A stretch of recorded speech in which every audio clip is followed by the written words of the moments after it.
When it's dreary and gloomy, you're not going to get flowers.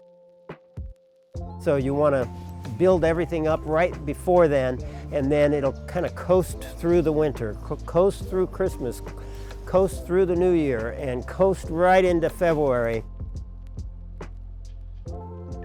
Here in Fresno and in much of the western states, the key to winter color is planting early enough. If you waited till December or even now to plant, then they're just going to pretty much sit there through the rest of the winter and not show much bloom until the spring. In other parts of the country, you can plant the same plants, but obviously in places where there's snow and frigid temperatures, you're not going to have winter color. Oscar planted these October 1, and that's a good time to plant because we still have some warm weather. You can get those plants rooted and growing. We used a lot of blend when we planted. We want that soil to be as healthy as possible. I'm John Valentino, president of John & Bob's, here with Chip Valentino, vice president in charge of winter color. And we're here on a gloomy December 30th day. We kind of fit you in between rains. It's supposed to rain a lot more today and a lot more tomorrow, which we need here in California, so we're looking forward to more rain. But in the meantime, we're going to teach you all about winter color. We use a number of interesting annuals. So we have Snapdragon that are a variety called Sonnet. Sonnet's available in many colors. Here we only use white and pink. Then we have white Dianthus. Dianthus is available in other colors too, but we use just white. Those are lining the lawn. And then we use stock in mixed colors. Planting annuals is a whole separate design problem, which you can approach on your own depending on your personal tastes, but you might keep in mind that massing of colors provides a simple, bold, pleasing approach, and you might think about what's going to be together and if you like those colors together. I tend to like a simpler palette of colors. In this case, Oscar did white all around the lawn, and he masked them, and even he has a place with mixed colors, but he masked those. I like this combination, pink and white. So a lot of that is personal taste, and I'll allow you to utilize your own personal taste.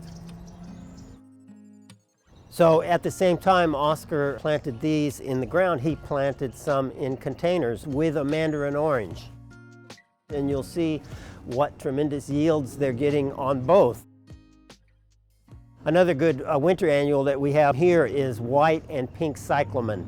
And they are doing pretty well. Again, they're going to look better in the fall when we have some warmth and in the spring, but we got them blooming starting October 1, and they're going to kind of maintain a pretty good look. We have some white Alyssum. As you probably know, you can get Alyssum in a purple also. We have some nice white Violas, and you can get Violas in other colors, but here we have some white ones. Again, planted on October 1st, fed with blend, penetrate liquid biotiller. That's the key to lively soil that allows those plants to take off as soon as possible so that we get as much growing and rooting and blooming in before it turns dreary and gloomy like this. What I like to do the best is either apply the product right before planting at about 20 pounds per thousand. If you apply it before, then when you plant, you mix it in a little bit. That mycorrhiza in the blend is best if it's touching the roots. So if you applied it before, it'd be on the ground, and then you dig the holes necessary for the planting, and you'll get some of the mycorrhiza and everything else in each planting hole. Or you could plant the plants and apply it right after. I like applying it first a little bit better because then we do get it mixed in there and touching the roots, and there is some advantage to that. For penetrate liquid biotiller, I like applying that right after I plant the plants at 1 to 2 ounces per gallon, and then you just spray that generously all around the area, and I think you'll notice blooming plants getting off to as good a start as you've ever experienced. So as you can see, Oscar's got drip here, and drip doesn't do a great job of watering in our products. It's excellent if you can to time it right before a rain.